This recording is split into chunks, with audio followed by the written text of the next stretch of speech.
Bourbon. Belts. Blockbusters. You are listening to the Triple B Podcast.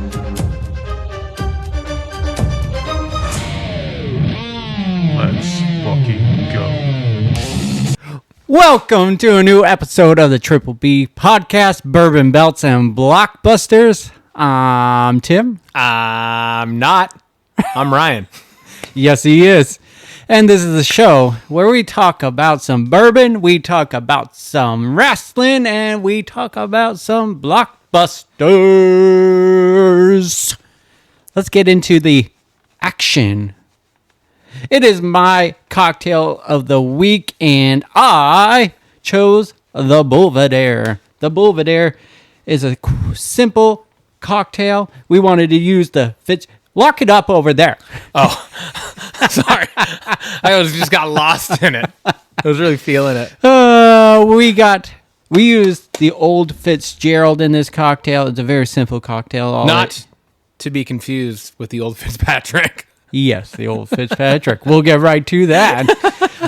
But yeah, no, this is simple. All we used is a 1.5 ounce of the bourbon, the old Fitzgerald. We used an ounce of the Campari and an ounce of sweet vermouth. You stir that all together, strain that over ice, and garnish it with the orange little twist. Now, in the business, it is typically the go-to to stirry with your finger.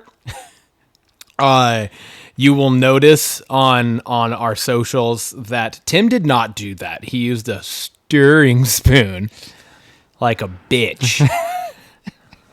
So use your fingers out there. Let's give it a try. You can even sometimes use 2 if she's okay with it. Cheers.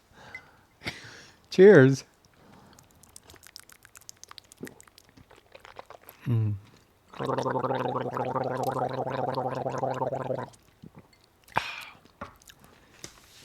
It's refreshing. That's fucking terrible.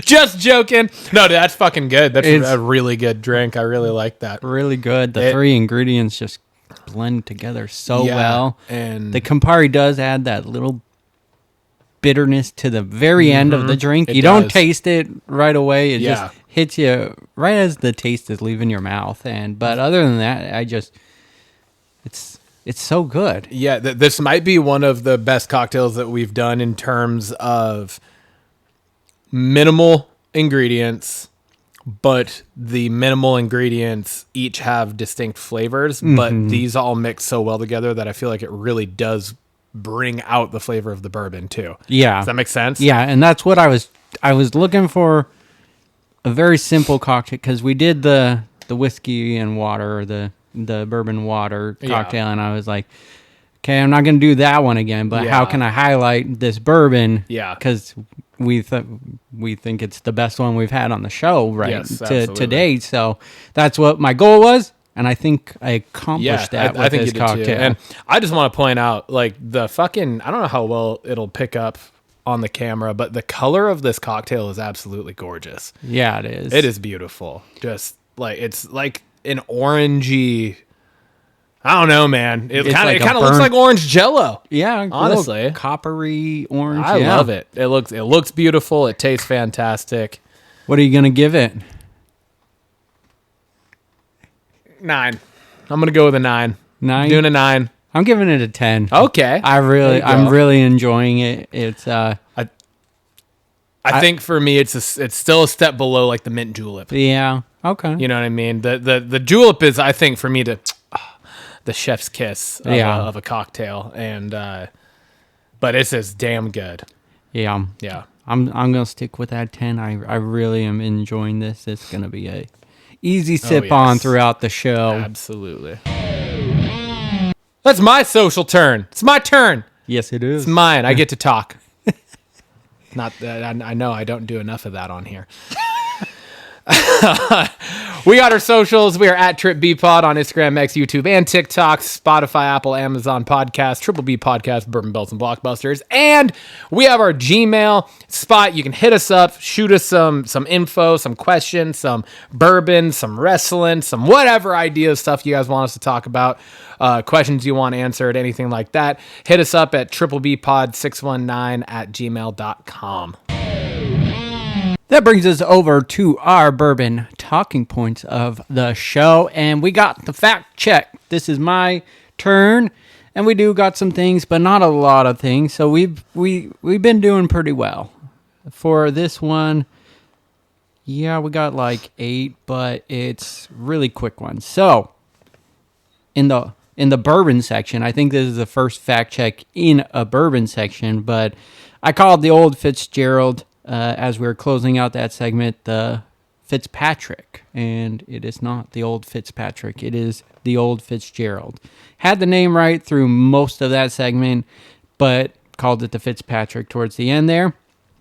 In the socials, I said you can shoot us ideas for bourbon questions of the week and belts questions of the week. We do not do bourbon questions of the week, and so fact checking myself twice in a section that we never really have to fact check. Yeah, seriously. So just blubbed over my words last week. Just wanted to confirm Sheamus did debut in 2009. I was right about that when we were talking about that. Now this one, I listed a couple things because you brought up, we were talking about the show The Girlfriend with Robin Wright and how you're talking about how their relationship was like, there was like there's a like name a syndrome or something. Yeah, so I looked up some things. Is it the Oedipus complex? Yes. Explain what that is real quick, just so I can make sure. That sounds right though. Did you? I did a little digging, and it's pretty much just like the mother-son really crossed the boundaries, and then you start looking for in your relationships, like to find someone to be just like your mom, kind of thing. Yeah. That's what I had, and that's what I was thinking of, where it kind of looked like it was blurring some of those lines. Yeah, and then there's codependency, there's enmeshment relationship, and I thought the Oedipus complex kind of fit. That's bill. What I was thinking of. Yeah, complex, not a syndrome. Only Murders release nights. You said it comes out September 9th, and then you thought it was coming out every Friday. From everything I read, it's still going to be on Tuesday nights that it's releasing. Oh, okay. Maybe it was another show that I was thinking of that was releasing Fridays then. Yeah, so they're doing the first 3 episodes on September 9th, and then every Tuesday from there on. Cool. Untamed was filmed, or its setting is in Yosemite Park. Okay. I think I said Yellowstone, maybe. I might have said Yosemite. I think you said both because you couldn't remember which one it was. Thunderbolts Rotten Tomatoes score, just one. You said 87, 88. It was an 88. Yeah. And 93 viewer, fan score. Yeah. Galactus range of powers, limiting, like we were talking about how he can kind of use telekinesis powers, and thought maybe it had something to do with the ship. I didn't read anything about that, but possibly why he couldn't use the powers when he was on Earth was because as he gets more hungry to devour a planet, his powers start diminishing a little bit. So by the time he gets to Earth, he's probably at a very hungry point, and his powers could be a little weaker at that point. Gotcha. Okay.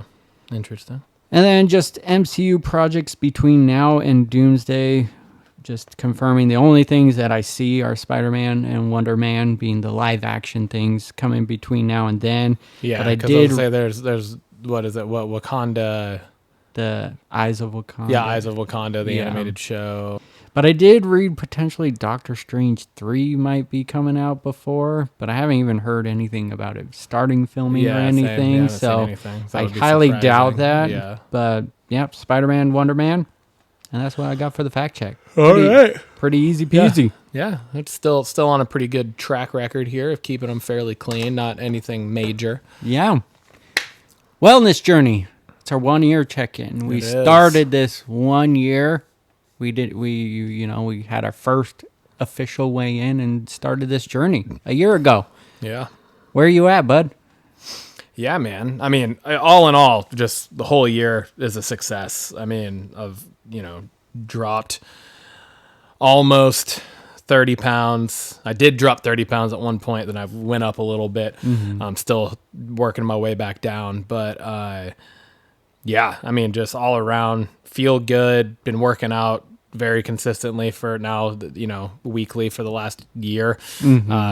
Just watching, food intake and, been just, I think just a lot more aware of and just like cognizant of what I'm intaking, the exercises I'm doing, taking care of my body as well, like recovery things too.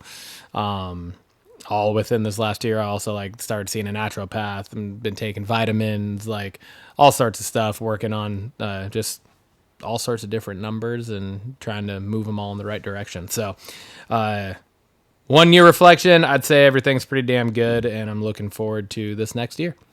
Hell yeah, man. That's the nice thing about a wellness journey. She don't stop. You don't stop. Even once we hit the goal, they ain't gonna stop. So it's just good. It helps, keep us accountable and keep us on point and whatnot. So weighed in today.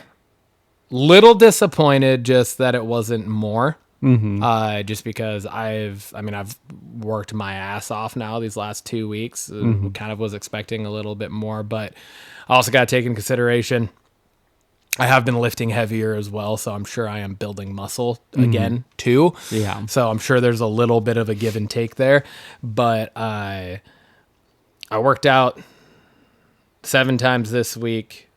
I think I got 7 last week too. Yeah, you're pretty high last week. So at least the 14 times in the last 2 weeks now, averaging 1 a day, even though I've done, multiple days I've done 2 a day, right? Yeah. I'll go on a run in the morning and then I'll do a workout with Lindsay in the evening or whatever, stuff like that.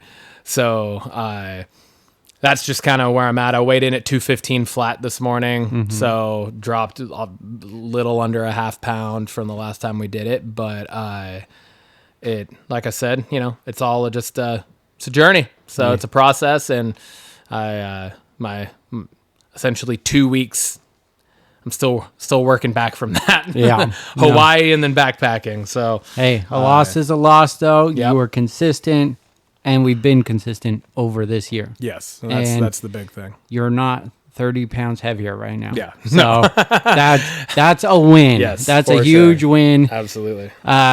Same as you, man. This is the most consistent I've ever been. Yeah. And it's really helped me and what we did over the year, just texting each other, going, did you work out? Yeah. Essentially holding each other accountable. That's the word. And I feel good. I feel really good. People are noticing the drop in weight, and it's just been motivating, and I feel healthier, and it's just been incredible. I, like you, am a little disappointed by the scale. I did lose, and we'll get to it here, but I was going a little extra hard just because I knew the year was coming up, and I had the light at the end of the tunnel, was hoping to get to that goal, and I definitely saw on the scale it was going down, and then today it was a little more up, and I was just like, oh man, but it's still loss in general, and I'm down, more than 40 pounds, so that's all in all a win. So my official weigh-in was 215.4. Oh, yeah. So close to what you got, for a total of a loss of 3.4 pounds from the last weigh-in, and a total of 47.5 pounds for the whole year. That's fucking awesome, dude. It's been a lot of work. Been listening to the body, though. Yeah, dude. We've been going slow and steady. You're going to be over 50 pounds off when we hit that goal. Yeah. And That's we're going to fucking hit crazy. that goal. Oh, yeah, we're getting there. We're getting there. We're getting there, and we're getting our belts. Yes, we We're doing are. That workout we did together, so fun little fact, we have never worked out together. Yeah, we've never done a workout in together. this past year And until this past Wednesday. Shot Tim a text. I was like, hey, I had an idea. I have like for the most part, it's like a full home gym setup in my garage. And so I was like, yo, come over one of the days this week and let's do a workout together, because we've been doing this for almost a year and we've never worked out together once. Like, we hold each other accountable in different ways, but we've never actually worked out together. So yeah, dude, I had a blast, but my body's feeling that workout still.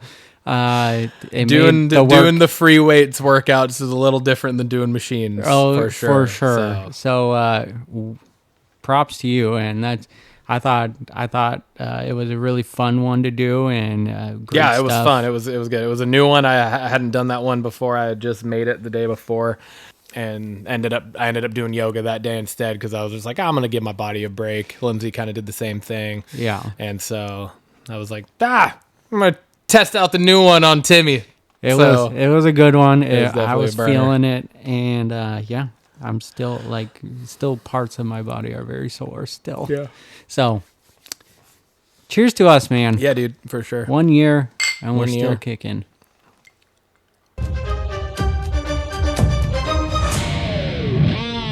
And that brings us to belts. Let's Nailed get to it. Let's do it. Ryan, what do you want to talk about?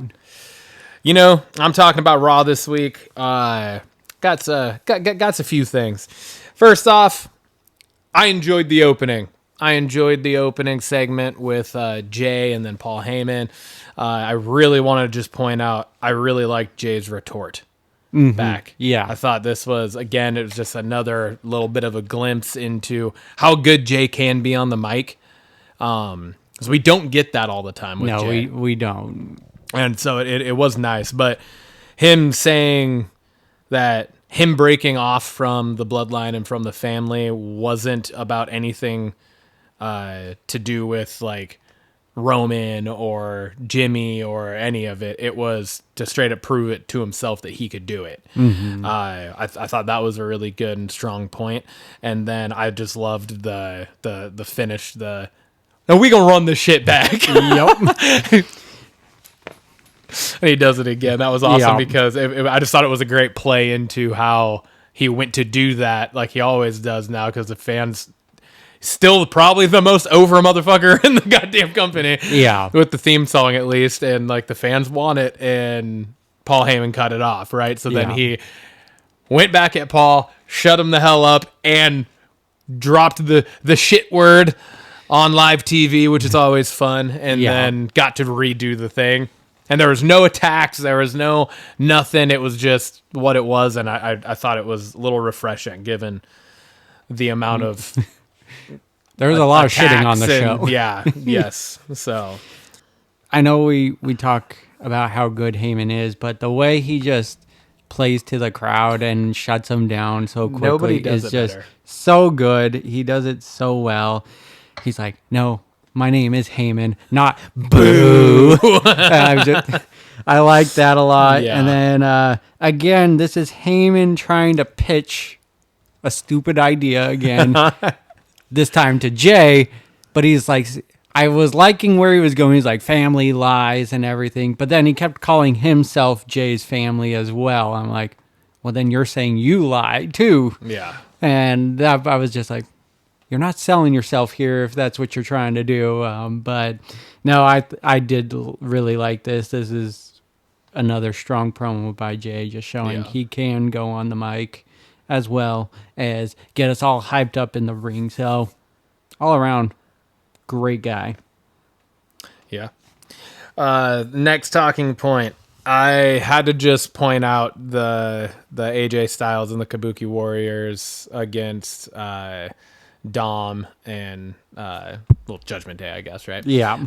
The Kairi Sane double jump off of AJ to the outside of the ring was fucking sick. Yeah, it There's was. so many things that can go wrong there, and they pulled it off beautifully and turned it into a perfect crossbody to the outside. Mm-hmm. Like, I just thought it was super cool, and it was a very innovative, like, triple team move, right? Because Asuka's holding the ropes down, Kairi runs off the ropes, and AJ throws her up and out. I thought it was a cool move, and all in all, I enjoyed that match. I thought it was pretty solid. I wasn't sold on the pairing of like having the Kabuki Warriors go against Judgment Day. I thought this would be a good time to play Charlotte. Royal Bliss. Yeah, I had the same exact thought when it started. I was like, why is he? I was like, because all I saw initially, because I was doing something in the kitchen and I kind of peeked around and I saw AJ and I knew Judgment Day was out, and I was like, it's gonna be AJ, Charlotte, and Alexa. I was like, that'll be a good match. Yeah, and I came back around right when the match started, and I was like,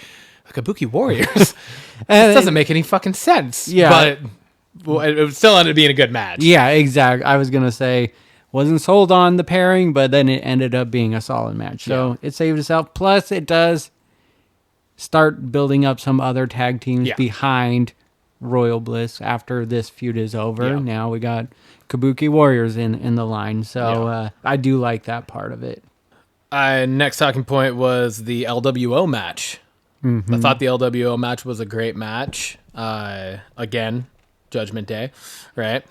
I thought it was again, it's another just kind of like continuing to prop up another team that they've kind of looked over, right? In I mean, almost the entirety of the time we've been doing this show, they've been looking over the LWO. Yeah. And so I thought it was cool to let them win that match last week or 2 weeks ago or whenever it was, and then move on to getting to actually fight for the titles on Raw here.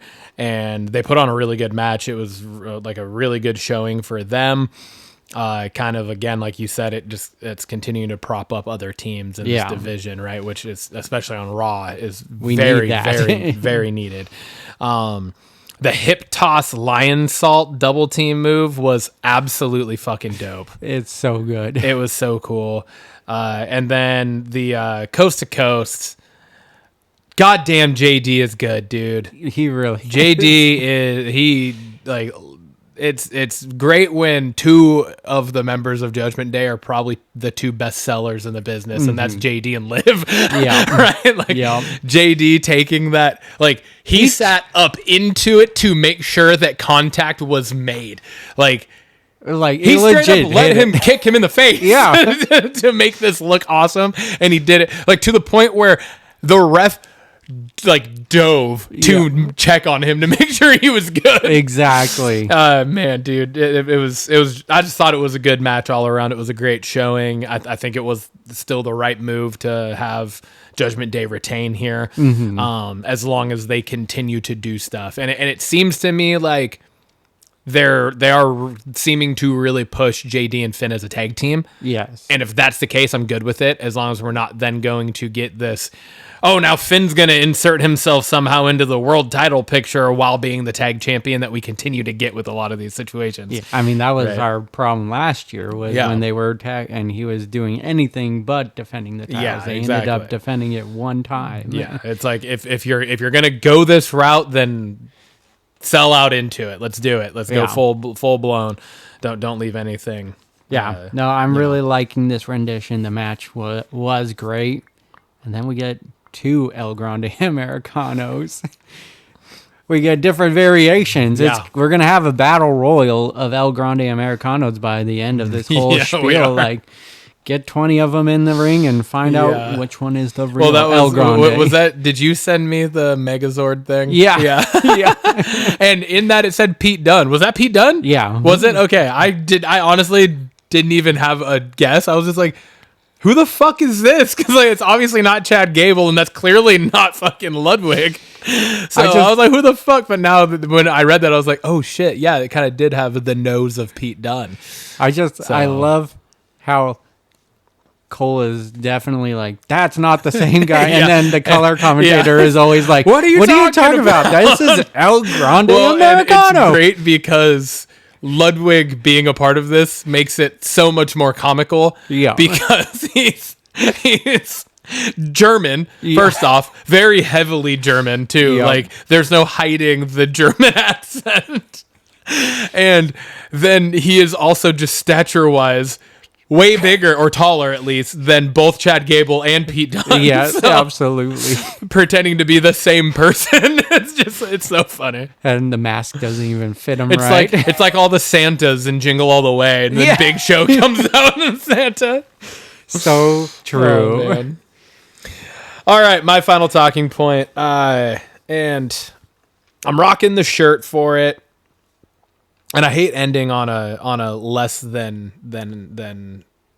positive note here, but I am liking everything about Roman and Jay and what we are deeming the Seth Riders less and less every week.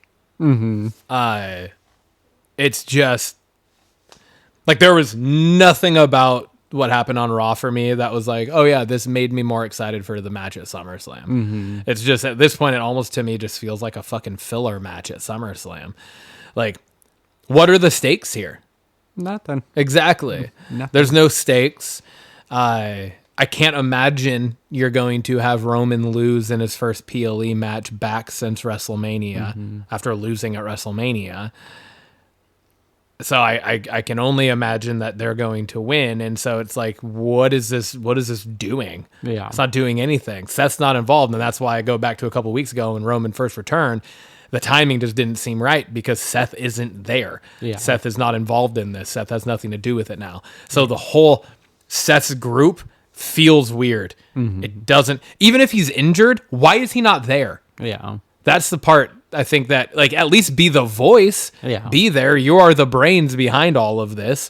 Like, be there and still be Seth. Even if you can't do the physical shit, still be Seth. Yeah. Because that would help prop the show up. Yeah. But right now, it just feels like Braun are out to they're just swimming with sharks right now. Yeah. And I don't think they can hold their own right now in this scenario. Yeah.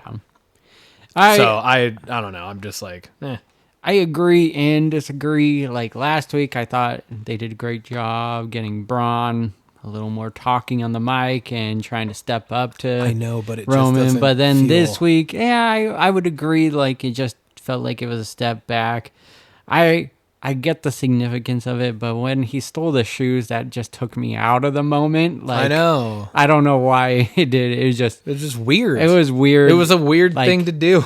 Yeah, they just beat him down. That's all it needed to end on. Nope. But then he like grabbed the shoes. Took and his like, Jordans. I was like, okay, all right. Why? I get the significance, but it was just kind of dumb. And then they fucking pointed it out yeah, last night on SmackDown when they were doing like the it's like bad the if you have to overview go of back SummerSlam. and tell you why he did it. Yeah, like a bully on the playground. It's just like, oh my god, man. Yeah, no, I Yeah, agree. I'm over the entirety of everything that has to do with the bloodline. Yeah, So I'm just like, let's let these motherfuckers cook on their own now. Like Yeah. it happened. It happened for 4 years and it was beautiful. Mm-hmm. Again, like I said last week, it was arguably the greatest storyline ever told in the history of wrestling. Let's move on. yeah, Let's move on and create some new shit. yeah. What about you, man? What do you got? Going over to SmackDown. I'm just gonna get the bad one out of the way. The MFT cage segment, like. The cage is not a moment, like, because you have to have so much help to put the cage down, and that part took me out of it. Yeah, and why was the cage above the ring on SmackDown? Because... Oh, they're hyping up the cage match. No, that's fucking stupid. Yeah. I felt like they were trying to recreate, it was like a Hell in a Cell moment back when it was the first blood between Kane and Stone Cold, and they had that come down on Raw, and it felt like they were trying a little bit to recreate that, but with the cage, and it just didn't feel right. It took the surprise away, obviously, because you could see the holes in the ring. Well, here's during the match. Here's your first problem with that scenario. They're trying to recreate something that Kane and Stone Cold pulled off. Yeah. You're not recreating that. Yeah. Especially not with Solo Sikoa involved. Yeah. Sorry. Yeah. No. He is nowhere. He is in the basement of levels compared to those two. Yeah. But I will say, Tala Tonga looks like the real deal. Yeah. They gave him a really cool entrance and everything. I like his theme song. Made him look good. Big Jim took another loss here and everything, unfortunately. Doing my dog dirty. But Tonga was a bright spot in that whole thing. But the whole cage match segment wasn't really sold on that at all. Yeah. No, it was weird. Yeah. And I'm over the bloodline. Yeah. Over them. So let's just get it over with. All right. Julia and Zelina. I thought this match was fantastic. It fucking cooked. It was such a good fucking match. I was not very hyped for the rematch, and we've talked about it previously, but this was Zelina's best match, in my opinion. Yeah, hands down. Julia and her. I don't know if she has a match that is even close to this. No. And there were some mishaps here. She almost fucking killed Julia in the final moments of that match. Yeah.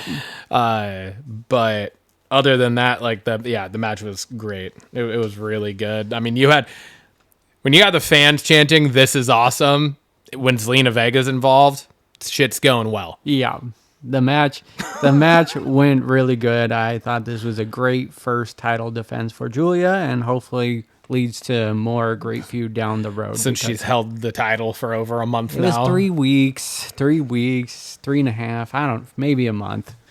Either way, that's way too fucking long to go without having a title defense. Yeah. What are we doing? Watched SmackDown last night. I forgot she was the champion. He I forgot last week. I was like, who the fuck's the women's US? And he's like, Julia. I was like, oh fuck, that's right. No wonder I forgot.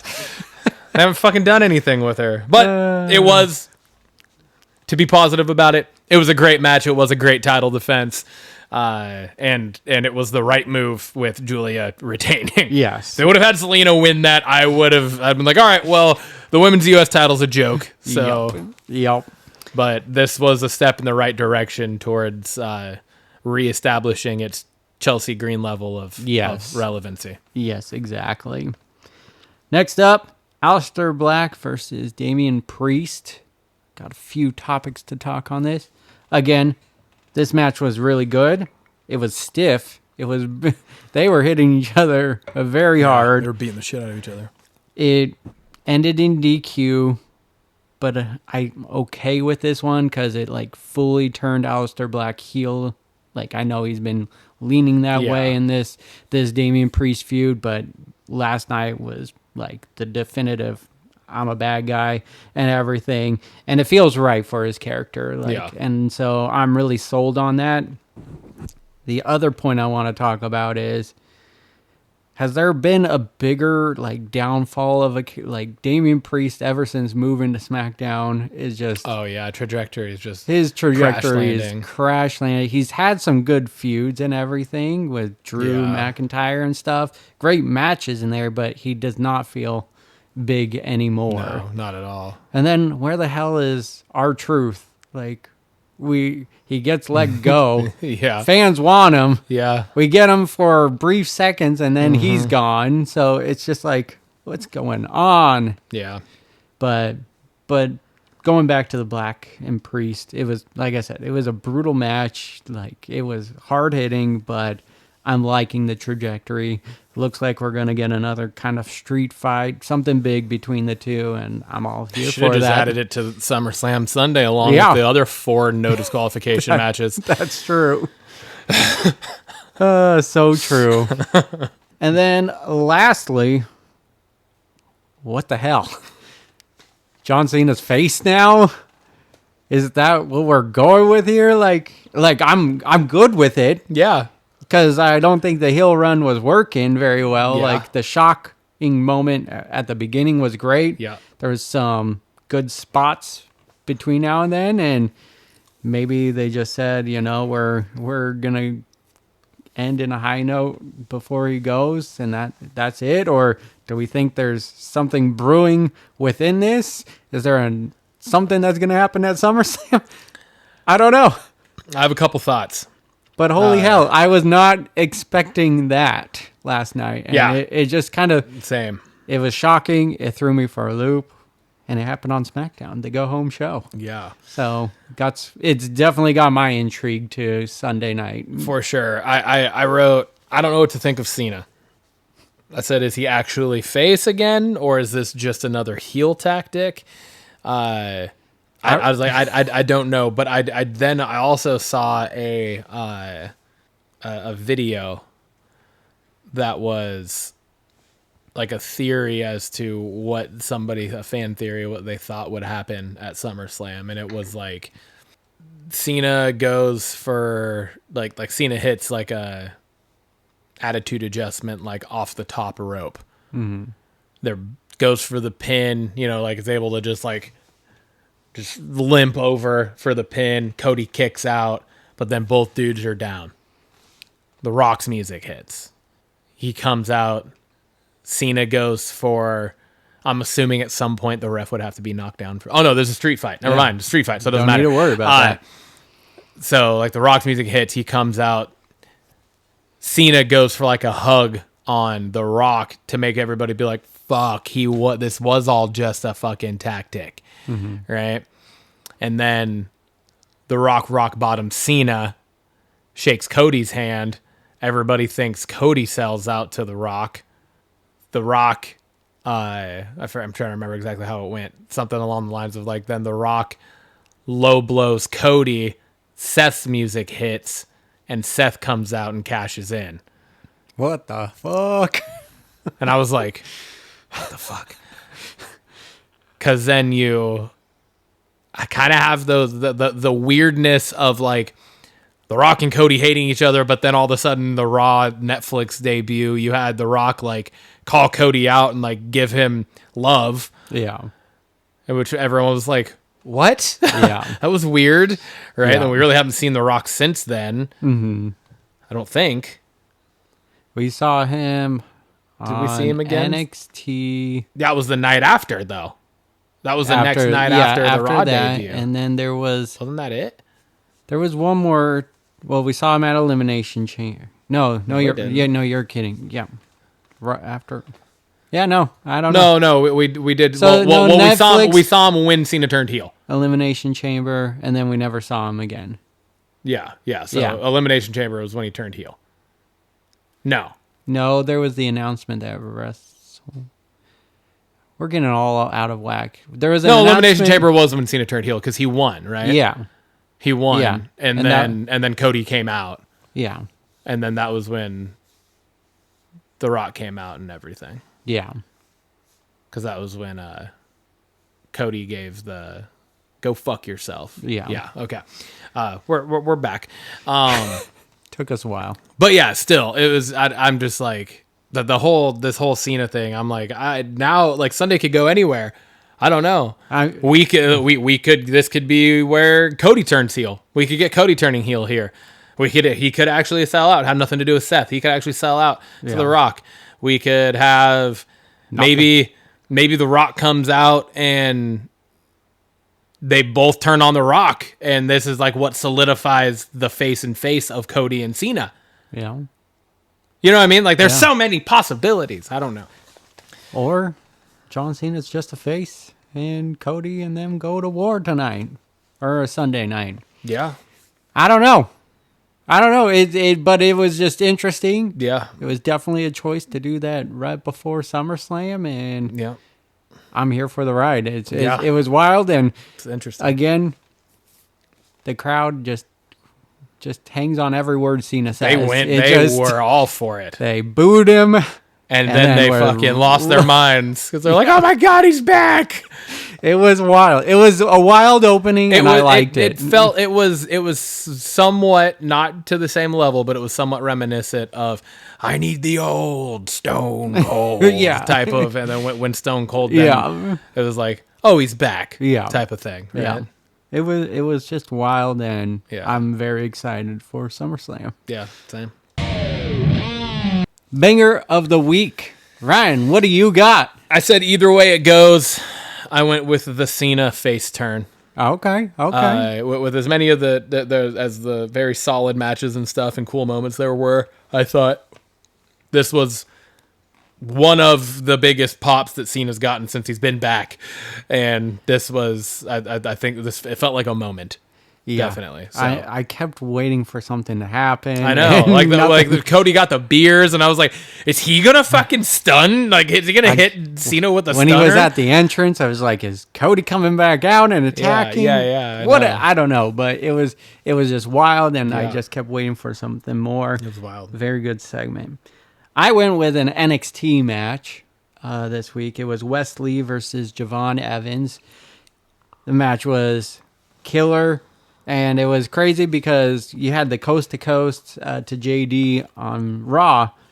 Javon Evans goes up to do a coast to coast, but he like flips and gets across the ring. He does a flipping coast to coast and nails Like the guy. A front flip, I'm assuming. Yeah, front flip and hit Wesley in the corner. What the fuck?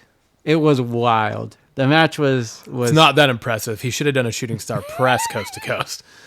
just head to head. No. Fully over rotate and still hit the drop kick. I want full rotation into a drop kick. Yeah. Oh, yeah. That'd be fucking crazy. That would be insane. But Be the a lot match, safer. yeah. A backflip is a safer move than a front flip. It just is. You can see where you're going. Tell that to Brock Lesnar at WrestleMania 19. Well, maybe when you're pushing 300 pounds, you shouldn't be doing flips in general. Fair. But that's, Neither here nor now. yeah.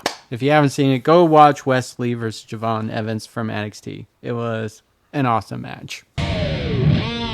Belts, question of the week. You posed Shit. this question. I sure did. I posed it. Actually, I tried to pose it last week, but Tim said we had too much, so I had to kick it to this It was week. almost a 2-hour episode. Yeah, so I said, and part of this was just with like the announcement of the Dudleys and the Hardys at Bound for Glory and all the 6-man tag match or the 6-team TLC tag match now in tow for this weekend. And just, I feel like there's a lot of good tagged stuff going on or around the world of wrestling. So I just wanted to throw it out. What tag team champions of all time do you think had the most dominant, fearsome, and commanding presence during entrance, promos, and matches? I went with the Acolytes. Ooh. The Acolytes from the ministry. The APA, they were a dominating tag team all around. You got Bradshaw, Farouk, but when they were in the ministry, it just had that complete presence. They were fully on into the group, and I thought that they fit this billing really well. Yeah, for sure. I mean, they're definitely one of those teams that were like Just right hard up hitting in the ring, and didn't need to say a lot, if anything. For sure. But got their point across. Yeah, they were one of the teams that was up there on my list as well for this question. But they are not the team I went with. Okay. The team I went with, and what the primary thing that caused me to ask this question, because I had my answer as I was asking the question, was I saw a video. It was somewhere around like the invasion years. I don't know if it was actually during the invasion storyline necessarily, but it was in that general time frame. I think it was a 10-man tag match. I did a handful of those around that time, but it was like the Hardys had just come out and they were standing at the end of the ramp waiting for two of their tag team partners to make their entrance. And you just have Kane's music start to play, and then the flames hit and it goes into keep rolling. And I was just like, fucking Brothers of Destruction, man. Yeah. The name Brothers of Destruction, the way they were the tag champions at that time, and they're walking to the ring with the belts, and just the way they're carrying the belts, there was just something about like that aura that they just carried. Like, it wasn't on their shoulders, it wasn't around the waist, they weren't holding it by they were holding it by the tail. Like just holding it by the tail, and it was just essentially just like kind of letting them drag. Like they're just like, yeah, we're the champs, but that doesn't mean nothing. Our real title is just absolutely destroying people type of thing. That's what it felt like. And I just think back to Like, you want to talk about like with very little words. Like Kane didn't fucking talk for the longest time, really. You know, The Undertaker has always just been one of the most menacing characters ever, even badass, dead man, whatever you want to fucking, any of them. Yeah. And then you just think of how many moments we got in like main event segments or whatever against countless different groups of people where The Undertaker and Kane just fucking came in and cleared house, just absolutely fucking cleared house. So I was just like, that's fucking true. Brothers of Destruction, man. They're one of my favorite tag teams of all time. I liked when they won the WCW tag titles too, and then they like clipped them together and had them draped over their shoulders. That was, I like that. But no, that's a great team. Fits that bill very, very well. both our answers were very solid for that. And they kind of have a tie together. Ministry of Darkness, Undertaker. For sure. So there it is. That brings us to Blockbusters. Crispy. We like them crispy. All right, first up, we got four movies to talk about this week. No shows. We haven't. That has been a long time since we've done just movies. 4 movies to talk about this week. 2 from you, 2 from me, and I'm starting it off. We got Train Dreams. The synopsis for this is the film is the moving portrait of Robert Grenier, a logger and railroad worker who leads a life of unexpected depth and beauty in the rapidly changing America in the early 20th century. The cast of this is Joel Edgerton, William H. Macy, and Felicity Jones. It will release November 21st of this year on Netflix. What'd you think of the trailer?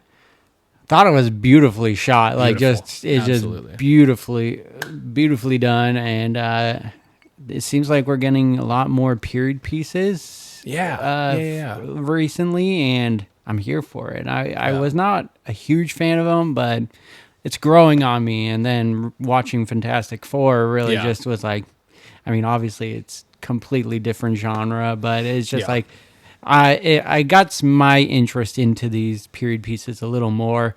Really like the actors in this. Seeing William H. Macy and then Joel Edgerton in this, I'm really excited for this one. Yeah, same. I don't know. I just like. I mean, you said pretty much exactly what I was going to say. It was just the beauty within this trailer was, and this is a different type of movie than things that we have typically covered on the show as well.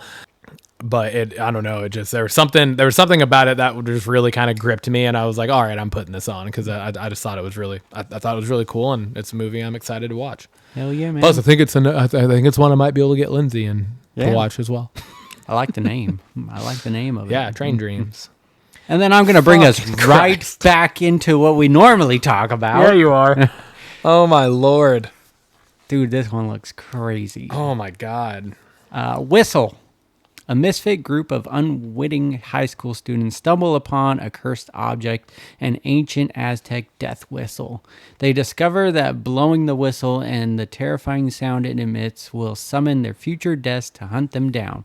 As the body count rises, the friends investigate the origins of the deadly artifact in a desperate effort to stop the horrifying chain of events that they have set in motion. Cast is Daphne Keane, Nick Frost, Sophie Nélisse, Michelle Fairley, and Ali Scoveby. Release date is in 2026, and didn't have like an official date. Just said 2026, and it's coming out in theaters. What did you think of this trailer? Oh, dude, you have a really weird fetish. You're into some fucked up shit, man, and I love it. But this movie looks creepy as all fuck. It just the whole thing where it just says that they discover that blowing the whistle and the terrifying sound it emits will summon their future deaths to hunt them down. So it's literally the dead them coming to kill them. Yeah. Right? So it's just wild. There's just a lot of really creepy fucking shots in this trailer, dude. Yeah. That I'm just like, oh my God, I had my butthole puckered from watching the trailer. I can't imagine what the actual movie is going to do. I know. I think 3 movies on their way out right now. One actually I think just came out that have like made me actually uncomfortable watching the trailer. And it was Weapons, which is also the one I'm the most excited to see. Next week. Yeah. Together. The fucking trailer for that is it's almost nauseating. Like The poster, it's too. I know Everything. everything about it is just like, oh my God, man. And then now this one, I'm like watching this, I'm just like, what the fuck? Why? What are we doing? I like the uncomfortable horror. Yeah, you do. It kind of gives me like It Follows vibes / scary stories to tell in the dark. It's really creepy looking, and I'm super excited for that. Yeah. Like, nice to see Daphne Keane again. Yeah. And Nick Frost. Yeah. Mr. Hagrid himself. Yep. I'm really excited for this one. Heard nothing about it and just saw this trailer pop up, and it was like, oh yes, I'm here for this. Yes. And before anyone gets confused or comes at me, Nick Frost is playing Hagrid in the upcoming reboot on HBO Max of the show Harry Potter. Yes. I know Nick Frost did not play Hagrid in the original movies. If anyone knows, it's him. Yeah, god damn it. Ooh. Primitive War. Synopsis: Vietnam, 1968. A recon unit known as Vulture Squad is sent to an isolated jungle valley to uncover the fate of a missing Green Beret platoon. They soon discover they are not alone. An action-packed war film that pits battle-hardened soldiers against the greatest predators that ever walked the earth. This ain't no walk in the park. Cast is Tricia Helfer, Jeremy Piven, Ryan Quanten. Release date is August 21st, 2025, and it's coming out in theaters. What did you think of this one? I'm intrigued for sure. But I'm also a bit nervous because, there's a reason why Jaws is like the most successful shark franchise. Yeah. And there hasn't been another shark movie that has ever lived up to the hype of Jaws. There hasn't been. Don't even try to say Meg or Deep Blue Sea. that didn't even come close to Jaws. Was a pretty cool. It was a cool movie. It was pretty cool. It was a cool movie. Don't get me wrong. I'm not comparing this to Jurassic Park. I used Deep Blue that one, Into the Blue. No, Deep Blue Sea. Thank you. I said this last time. I always get those two confused for some reason. They're completely different movies. Like this is a completely different movie. I wouldn't go that far. These dinosaurs are more real looking than ever. Well, that's just I feel like that's just they look just like the dinosaurs in fucking the most recent Jurassic World movie. No, they do not. They look exactly the same. I disagree. I'm just worried. I'm worried about their I just feel like leave the dinosaurs to the Jurassic World, Jurassic Park franchise. Maybe Godzilla, if you want to consider Godzilla a dinosaur. I don't know what he's actually considered. He's like a mythological creature, kind of. He's a monster. But still, I don't know. I'm hoping it's going to be awesome. I'm hoping it's going to be good, but Jeremy Piven's in it, so I feel like there's a real high chance that it's going to be somewhat cheap looking. Yeah, I mean, haven't seen a whole lot of this great Jeremy Piven things other than Old School. The trailer was solid. Great. The Goods is really funny. Okay. But that doesn't go in our favor for this one. This isn't a funny movie. Fair enough. Thanks, man. You're supposed to be on my side, damn it. Jeremy Piven plays some form of military personnel in this movie. Yeah, sorry, buddy. Fighting against dinosaurs. I'm just saying the trailer was badass. I did like the song. This movie can go one of two ways. It's going to be That's really awesome, or it's going to be Sharknado. Shit. Yeah, exactly. So, or Piranha 3D. Yeah. So I understand that. I wasn't supposed to be this masterpiece, but it could go either way. Yeah. I'm really excited for it because even if it is cheesy as hell. It looks like a fun movie. So Yeah. And I will give credit where credit is due in the sense of this is the first dinosaur movie in this like respect, I guess. I'm not talking like Land of the Lost or anything like that. I'm talking like in a action, like kind of thrillery, freaky with the dinosaurs type vibe. I think that we've ever gotten that's not a Jurassic Park movie of some form, right? I never saw the movie, but there was the movie 65 with Adam Driver in it. I know there was a T-Rex in that. I don't know if it was. Yeah. I wouldn't call that specifically a dinosaur focused movie. Yeah, I it didn't don't look think- like it from the yeah. trailer. I never, like I said, never saw that Yeah, one. I'm pretty sure I watched that, but I'm having a hard time remembering it. Anyways, I know what you're talking about. Yeah. All right, Eternity. The synopsis for this is: in an afterlife where souls have 1 week to decide where to spend eternity, Joan is faced with the impossible choice between the man she spent her life with and her first love, who died young and has waited decades for her to arrive. The cast of this is Miles Teller, Elizabeth Olsen, Callum Turner, and Divine Joy Randolph. It will be released in November of this year. I couldn't find an actual release date anywhere, but it's because it is still waiting to premiere at the Toronto Film Festival, the Toronto International Film Festival in, I think, September. Okay. And then it will be released in theaters in the U.S. in November of this year. So Nice. they might be waiting. I feel like film festivals like that tend to be like where, like, oh, God damn it. Where like Warner Bros. And Sony and all of the, help me out, the fucking companies. Yeah. The production companies, I guess, is that where they like bid on them? Is it usually at those film festivals and where they're able to I think so. like bid for the rights Yeah. to distribute? Yeah, I think so. And it just seems like a quick turnaround for that to happen. Yeah. But, I mean, if the movie's fully made, whatever. Yeah, exactly. But yeah, that's what I saw. It was November 2025. So Trailer looks awesome. It looks like A24 meets The Good Place. yeah, yeah, seriously. Yeah. Definitely, like, I'm just like, oh, the premise is really cool. And I'm just like, damn, she got to choose between these two Yeah. characters, two husbands that Yeah. died, and makes for a good storytelling opportunity there. So I'm curious to see. Again, and to a point, it's kind of a period piece in and of yeah, itself. yeah, Because it felt like it, for sure.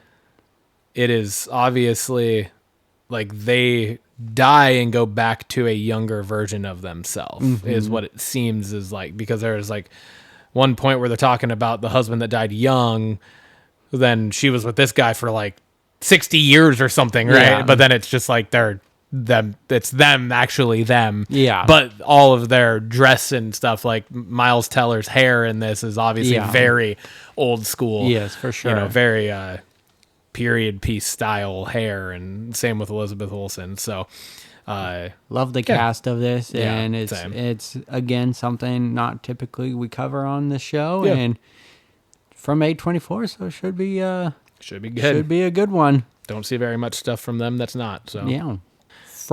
Fred!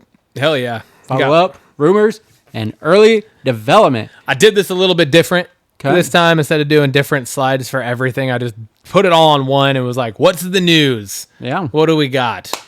we got quite a bit. We do. We We got got quite a few bit things. on here. So, Meet the Parents. You talked about this a while back that we're getting a sequel to Little Fockers. Meet the Parents, Meet the Yep. Fockers. We got the next Also one. Talked about Ariana Grande joining the cast of this as well. Yeah. But we got a title reveal. It's Yes, we do. Focker-in-Law.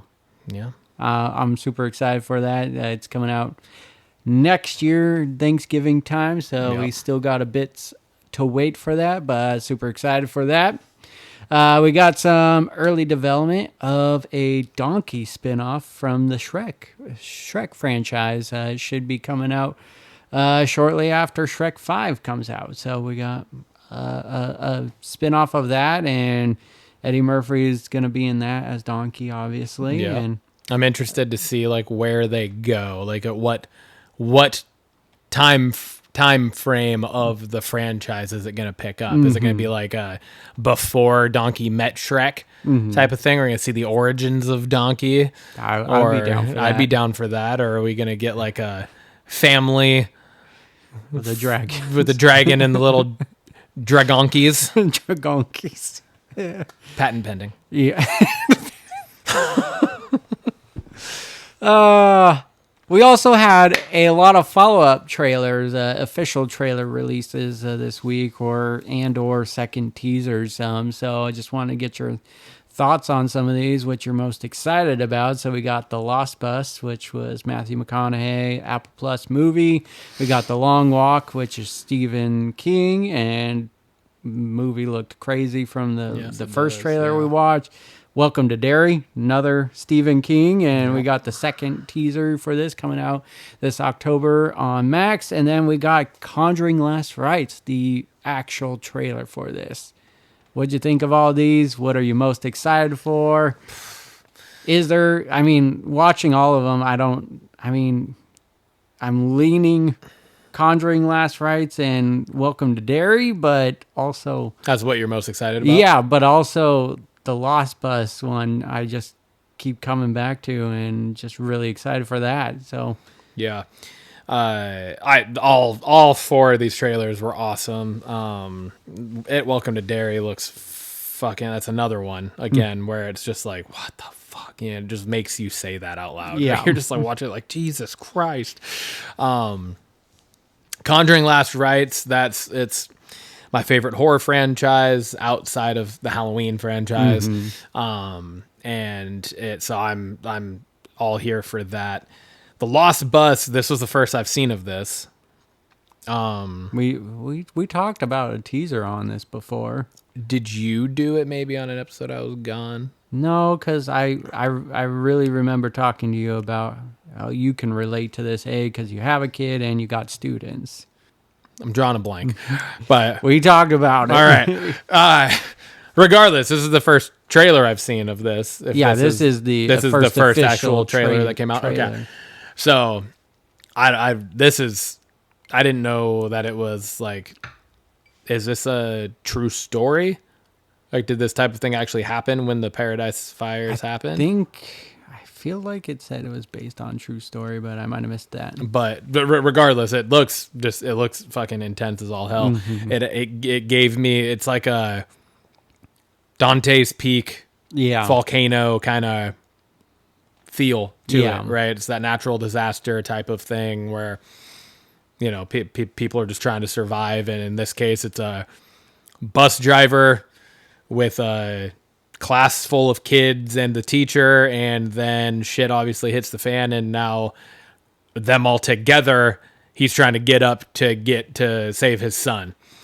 What a choice to make. Yeah, like, no shit. Going to save a class full before your own kid. And, and it feels like there's that turmoil in the beginning in the trailer itself.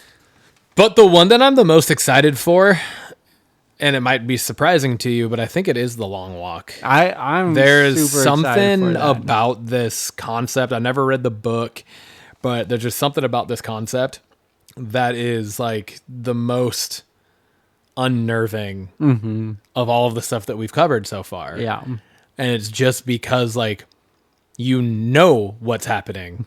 There's nothing hiding. Yeah. It's, you guys are walking. If you go below 3 miles an hour, you get shot, or for a certain amount of time. Yeah. You get killed, and you are walking until there's one left, and it's like you have this whole however many hundred or whatever it is of them out walking, and they're all are all buddy at the beginning, but it's just going to turn into some shit. Yeah. I thought what was cool about the two trailers now that we've had for this, we had the teaser trailer. The first one just kind of just makes you uncomfortable. It was unnerving. It was just, it looked brutal. This one, the trailer that that just came out, it gives you more emotional ties where you're seeing, this is what I'm going to do with this. Yeah. So, it's like, now you're getting emotionally invested in all the characters, and Yes. only one is potentially surviving this whole thing, and so that's just crazy. So Yeah. it's awesome. We have that one quote that I think, to me at least, stuck out the most in it. It was the one kid, and he said, I don't have a whole lot to lose, but I got everything to gain. Yeah. It's just like, Yep. fuck, because you know what the stakes here are, right? Yeah. So like saying, I don't have a lot to lose. Like, dude, if you don't win this, that means you're dead. Yeah. That seems like a lot to lose, but to have that mentality going into this, like, that kid's been through some shit. Yeah. So Yeah. Welcome to Derry. I just love the premise of this. It's just each season is going to go further back into the origin of this and everything. So I like how that's coming across. But a lot of good things coming out. I know dude. we talk about a lot of things, but having all of these trailers come at once was a pretty fun week to watch these things. for sure. Next up, Spider-Man Brand New Day tease of the costume. And we actually got another reveal today, I believe, or it came out last night. Yeah, I think it was yesterday. But we get the full look at the new suit, and to me, it looks like it's a blend between Toby's. It wasn't a full view of the actual No, suit. they was it? came. I mean, They put out a full. All I saw was a little teaser. Tom Holland goes through, it like kind of shows his silhouette, and then he comes out. He's like, "Let's get back to it," and it shows him in the costume.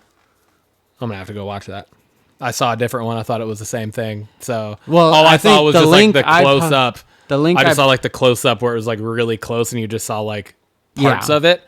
yeah, I didn't see the full thing. So that's what I posted, and then another video came out of Tom Holland in full suit minus the mask, and was like, "Let's get back to it." And you get to see the whole suit, and to me, he looks like a blend okay. between Andrew Garfield, Toby. post that one too, you son of a It just came out, fucking asshole. God damn it. but I'm really excited. Yes, I love Spider-Man a suit, Yeah, and dude. just the then- suit looks awesome. I wasn't a huge fan of Holland's suit. Like, I know he went through a lot of variations. They're cool, but I like Toby's a lot. I liked Andrew Garfield, and this one is like a blend of the two. So Sweet. I'm excited. I like that. I added a little tag onto this because on top of the Spider-Man Brand New Day Digs. costume tease, we also got it like officially confirmed that Mark Ruffalo is returning as the Hulk in this. Michael Mando is returning as Scorpion in this, where we got like the brief cameo in Homecoming of Peter Parker arresting him or catching him or whatever, and then the mid-credits scene with him talking to Adrian Toomes, Michael Keaton's Vulture, in prison, and the Punisher are all confirmed in this. Now I saw another theory about this, because there is a comic book where Professor Hulk ends up getting turned back. It's Mr. Negative. So Mr. Negative essentially gets Professor Hulk turned back into Savage Hulk.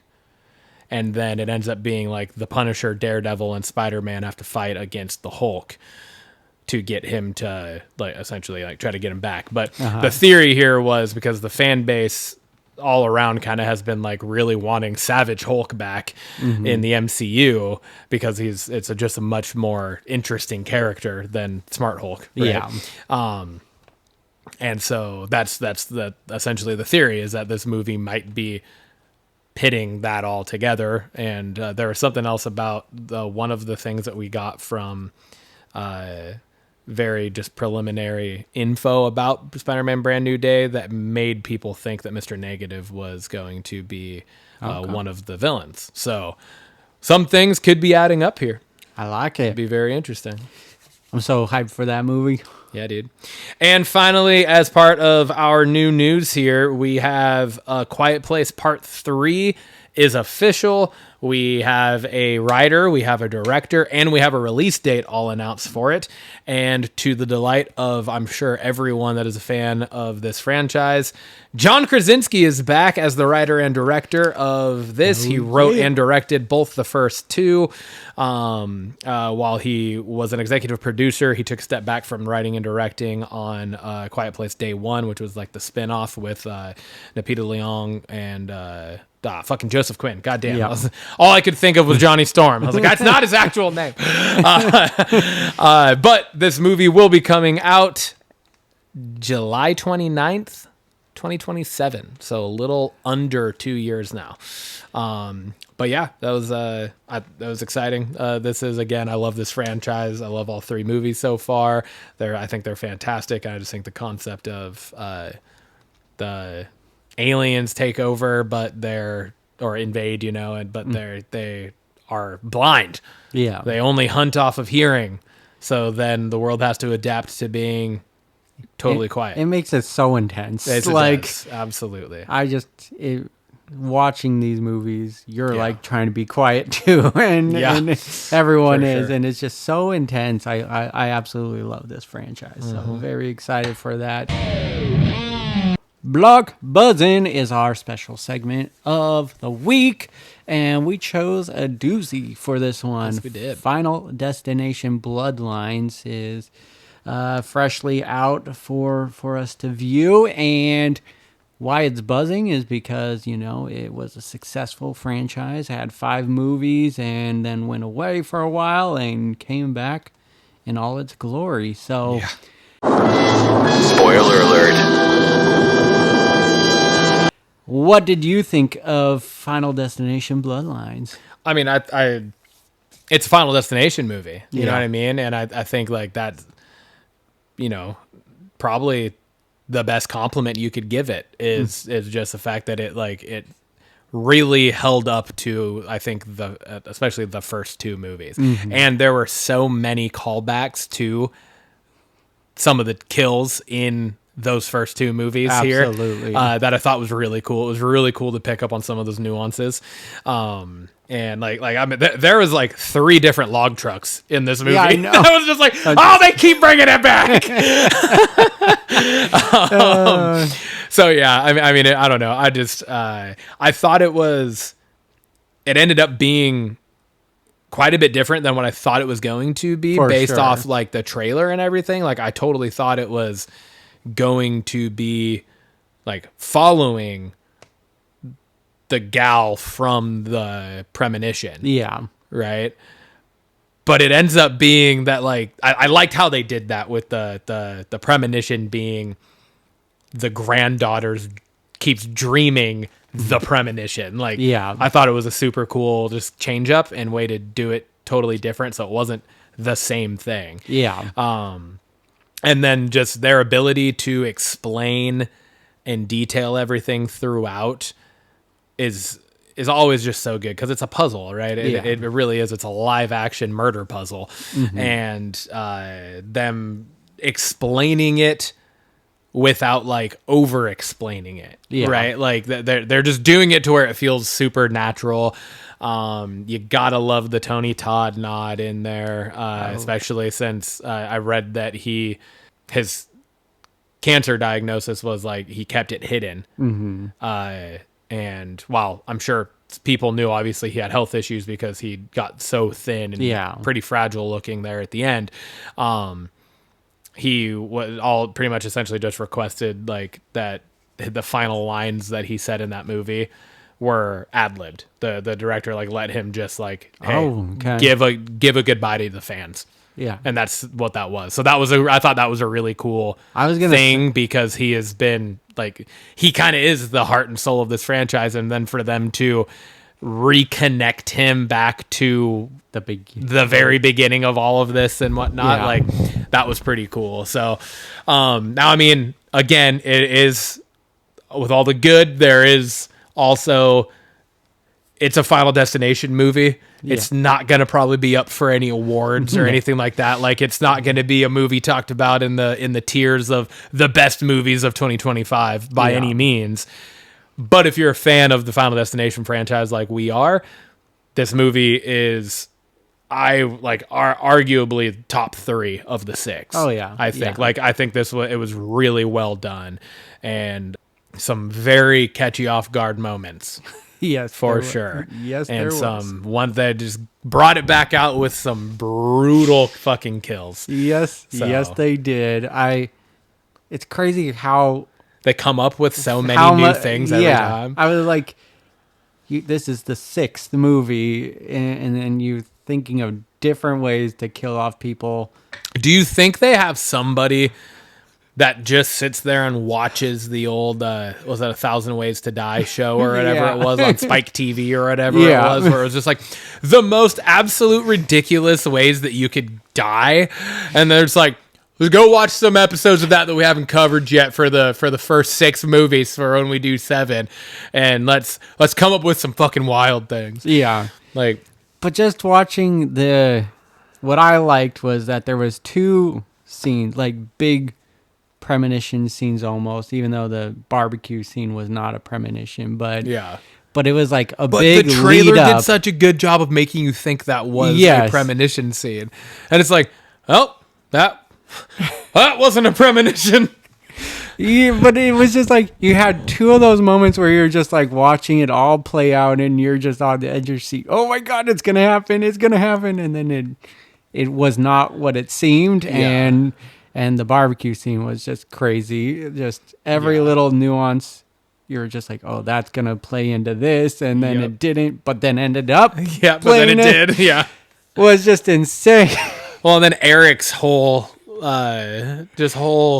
fucking character arc in this. Just finding out, like, them all thinking he's next. You get the tattoo shop scene where you're like, oh my god, he's, like, this is, and then he's alive, and you're like, what the fuck?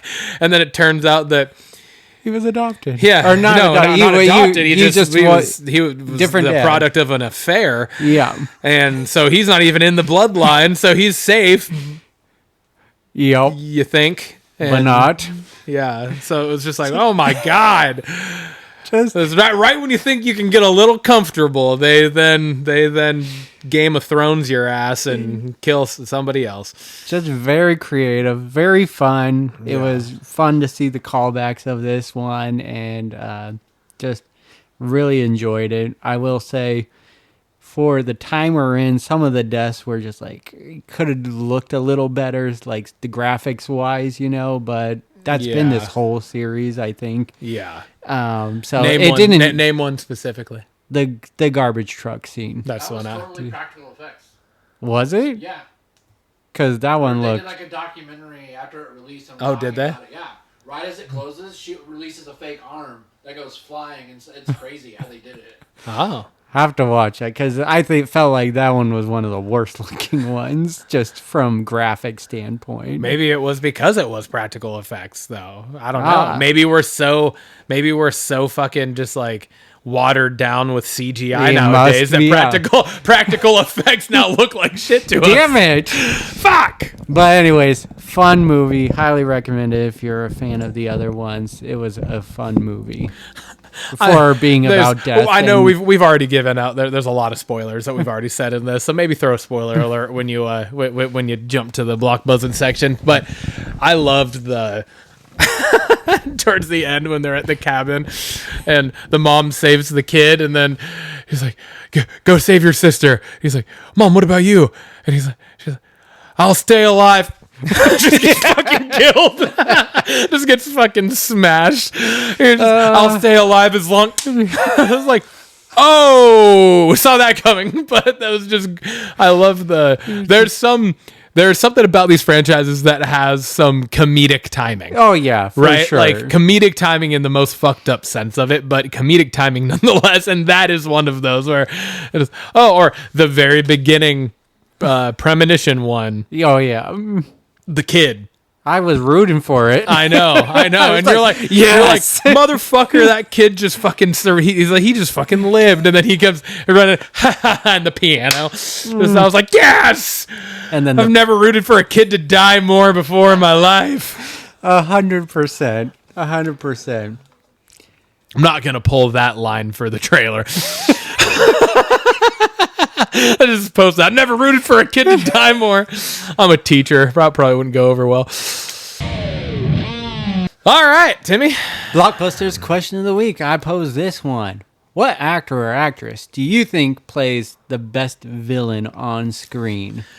Dude, this was a fucking doozy of a question. Like this is, I think this is one of the best questions we've had in a while. So kudos to you. That was awesome.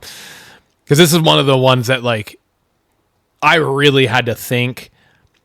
I had to sit down and like full blown ponder some different names, and then I was like going into like research some of these names to see like what are the actual like villain characters they've played, so I can compare some. Yeah. And when I really broke down my answer here, it was easy to think of certain people because of the one or maybe two like absolutely like iconic villains that they've played. But I didn't go that route. I went with somebody else who, while they have played iconic villains, don't get me wrong, they've also just played a wide amount, a large scale of villains. And I went with Christopher Lee. Okay. He was Dracula in most of the Hammer Dracula films. Yeah. He played Lord Summerisle in The Wicker Man. He was Francisco Scaramanga in The Man with the Golden Gun. He was Saruman in Lord of the Rings, and he was Count Dooku in Star Wars. That's a good one. Like, I mean that's, and I'm sure that's just, yeah. the tip of the iceberg of this dude was a very villainous man, Yeah. And he carries that aura rest on the in screen. peace, obviously. But yeah, he was a phenomenal actor, and kind of goes down in history as at least in memory as some of the most just like your fucking hated people in cinema, you know. So that's and I mean, there was, depending on who you say, I'll list some of the others that I was like bouncing back and forth between, but I was like, because he was not on my original list either. Yeah. But that was like, I found this other list of like kind of covering this type of thing, and I was like, oh fuck, that's right. He's so many good ones. That's a good one. There was a very close second that I almost said too, which might surprise you also. But what'd you go with, Tim? Mine, and it's just mainly one role that just sticks out in my head so much, but then he's played a couple other villains as You're saying well. Anthony Hopkins, aren't you? No. Oh, okay. But that's a good one too. I was like, Hannibal. Like, that was the one where I was like, fucking Hannibal, because you have Hannibal, and then you also have, was it Stuck or whatever, the car one. The Locked. Locked. Yeah, Locked. I think that's streaming. I want to watch that one. Yeah, it is. It's streaming. Yeah. I went with Mr. Jason Isaacs, a.k.a. Okay, yeah, Lucius Malfoy. Let's go. But Mr. Colonel Tavington from The Patriot, and that's really the role that stuck out in my head. Yeah, dude. He was also Captain Hook in one of the Peter Pan movies. Holy shit. He just has that villainous looking face. Yeah, I want to punch him. But he's also been in roles where he's been a really good guy. But nothing ever really comes across like he's a villain in my eyes every time I see him. And that's a good pull for sure. The Patriot was where he became a villain to me, and then seeing him in the Harry Potter franchise, I was like, follow suit. It's fitting. He is a villain. Absolutely. That's a good pull. I ended up finding when I was doing all my looking ups of things, I saw this article that went through like 20 or 22 like best villainous actors or whatever, and then it went through like some of the roles. Anthony Hopkins was not on the list. Really? Which I was like, what the fuck? That's crazy to me. But anyways, that's neither here nor there. Alan Rickman was number one. And I was like, okay, yeah, Hans Gruber, Snape. Yeah.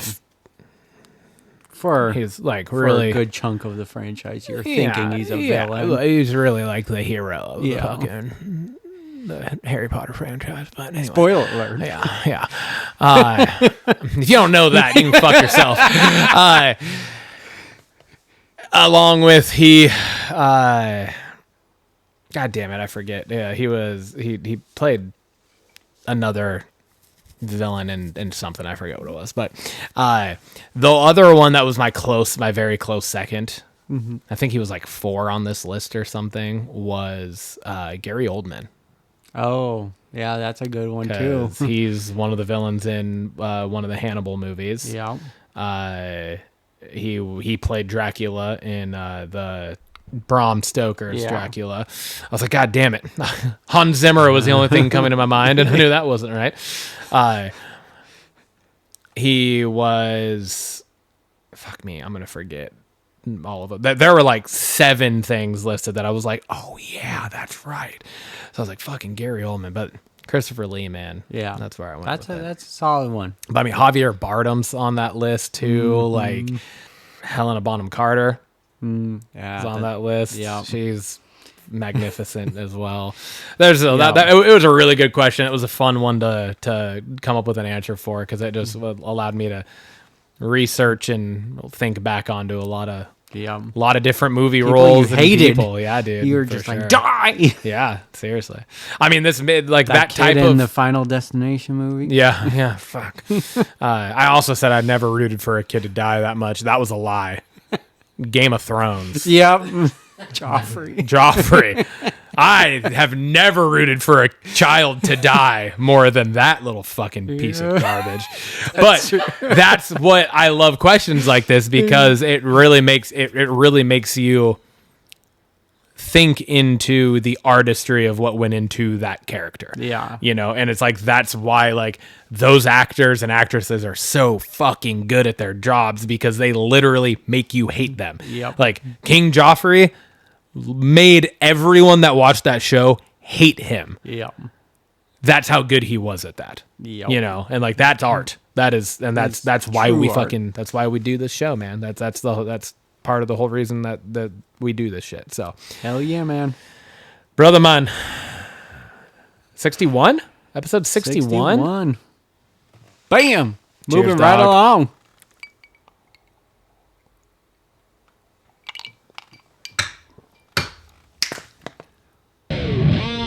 Let's fucking go.